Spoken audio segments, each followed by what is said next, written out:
Selamat siang Pak. Oke, sama saya. Saya izin wawancara nih Pak terkait video Bapak yang viral mengenai rumah Asep Strawberry yang masih buka. Itu Ya. gimana tanggapan Bapak tuh? Oh, yang konten saya yang di TikTok ya deh ya. Oke.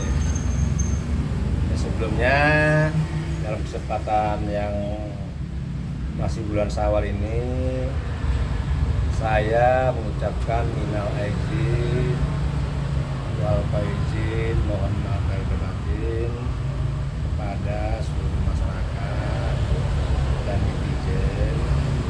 Ya, sebelumnya saya mengaturkan maaf bila menimbulkan kontroversi, tapi saya tidak punya maksud buruk. Saya hanya ingin sebagai masyarakat mempertanyakan keadaan sana. Menurut pandangan saya, versi saya itu ada ketidakadilan karena negara ini kan diperjuangkan oleh kita semua, seluruh komponen bangsa. Jadi jangan ada yang merdeka sendiri, kaya sendiri,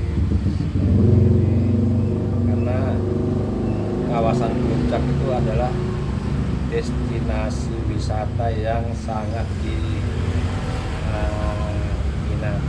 dan jadi favorit bagi masyarakat Jabodetabek dan sekitarnya. Selama ini sudah puluhan tahun lalu itu kan banyak tuh warung-warung di ratusan mungkin ribuan, dan situ banyak menyerap tenaga kerja dari pedagangnya, dari tukang parkir.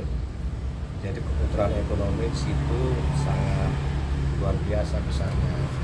Mungkin setiap Sabtu Minggu jutaan orang dari Jabodetabek berkumpul di sana.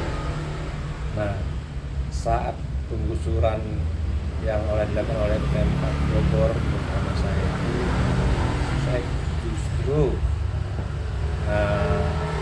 mempertanyakan apa urgensinya. Sementara waktu itu kan sempat Asep Strawberry itu yang dulunya Resto Rindu Alam itu sempat juga tutup karena didemo oleh warga yang merasa tidak adil.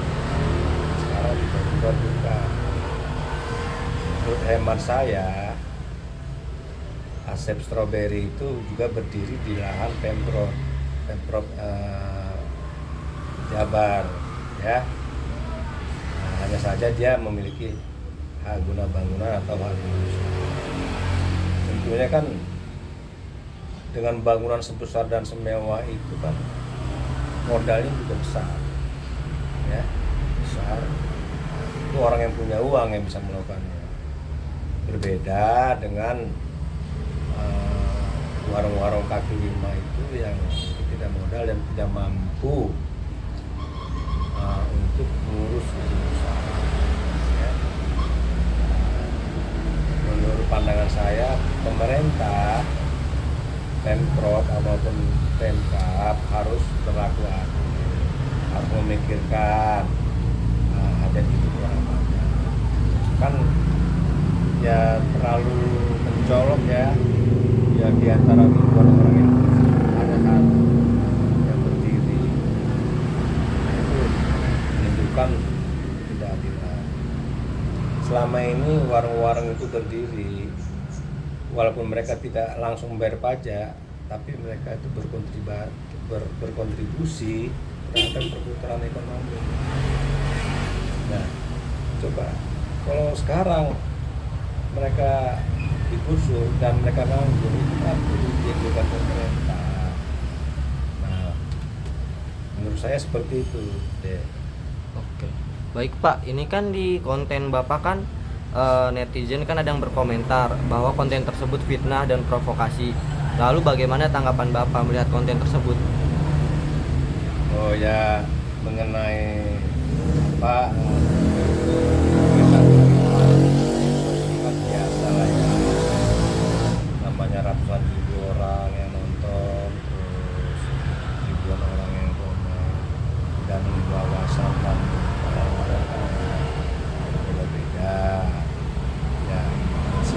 lihat ada itu fitnah, ada narasi fitnah. Ya kalau fitnah kan intinya ada memang nyatanya video saya itu benar, tidak direkayasa. Terus saya lihat ada narasi provokasi. Nah, provokasi itu kalau untuk demi kebaikan, masalah memprovokasi, memang saya memprovokasi untuk ayo serbu perang, enggak. Jadi memprovokasi ayo masyarakat yang setelah digusur menuntut keadilan. Itu kan Resto Asep Strawberry kan buka, kenapa kalian belum berusaha untuk mencari sesuatu nasi? Jadi artinya menghimbau, mengajak, yuk kenapa Asep Strawberry bisa, kalian tidak bisa? Harus saya seperti itu, tidak memprovokasi. Seperti itu deh. Baik Pak, terkait profil Bapak nih saya lihat ada kartu pers. Itu Bapak dulunya wartawan atau gimana Pak? Oh iya benar deh. Memang dulu saya wartawan. Saya dulu pernah punya media online namanya cahayareformasi.com. Itu berdirinya tahun 2009. Media itu berdiri di saat media online itu masih sepi dan traffic udah bagus, Alexa udah bagus. Nah, makanya dimanfaatkan sama kita sama toko untuk mencari menuntut berita. Termasuk waktu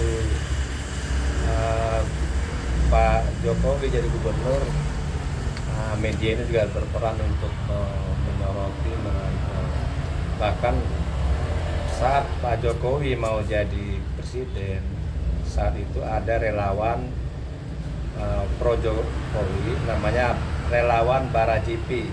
Itu pelopornya si Holman Ulang dan kawan-kawan. Mereka deklarasi di Bandung.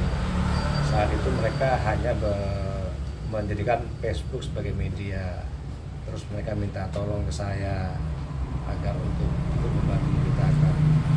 Jadi secara tidak langsung saya juga berperan mendorong Pak Jokowi jadi presiden. Nah, jadi walaupun berapa persen adalah andilnya. Demikian. Jadi bukan saya itu baru mencari sensasi sekarang. Saya dulu pernah didatangin pas Pampres tahun 2013 7 orang karena terkait pemberitaan di Papua. Papua. Jadi media itu dimanfaatkan oleh beberapa mahasiswa yang di Bandung. Ya, jadi bukan tanpa ini jadi pengalaman viral biasa. Oke baik Pak, ini yang terakhir di komenan tersebut kan ada yang komen juga ya bahwa Bapak itu terafiliasi sebagai orang FPI atau anaknya Abah. Lalu bagaimana Pak tanggapannya Bapak? Wah itu mah jauh panggang dari apa. Boleh dicari jejak digitalnya. Saya tidak pernah bergabung dengan FPI. Saya tidak pernah juga ketemu dengan Abah atau Anies Baswedan. Boleh dilacak, cari jejak digitalnya. Saya hanya orang yang kritis inginlah meluruskan banyak hal. Kalau saya sih tidak jadi makan di medsos, saya sudah punya usaha sendiri. Kadang-kadang polisi di jalan juga suka saya tegur kok kalau nggak benar.